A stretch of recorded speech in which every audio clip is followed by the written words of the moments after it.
Pemilik rental mobil Ilyas Abdurrahman, 48 tahun, dan Ramli Abu Bakar, 60 tahun, ditembak saat mengejar mobil milik mereka yang dibawa kabur pelaku.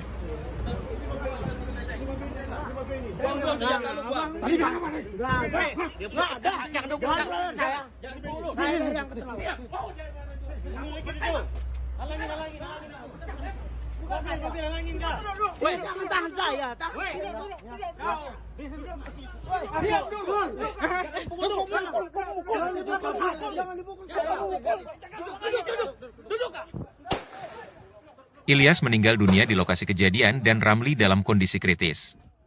Saat ini, korban dirawat di Rumah Sakit RSCM Jakarta. Insiden itu terjadi di rest area KM 45 Tol Tangerang Merak pada Kamis pagi, 2 Januari 2025, sekitar pukul 4.30 waktu Indonesia Barat. Pelaku melepaskan 5 tembakan ke arah korban dengan senjata api jenis pistol.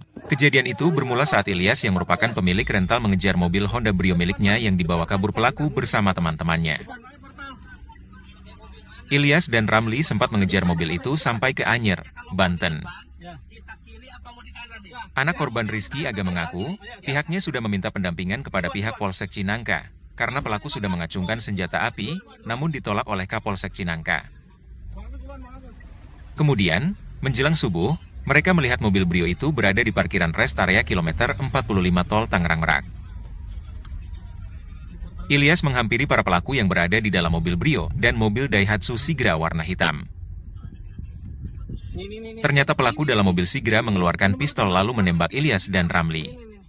Setelah menembak kedua korban, pelaku melarikan diri dengan 2 mobil tersebut. Kemudian mobil Brio ditinggalkan di jalan tol, dan pelaku lanjut kabur dengan mobil lain.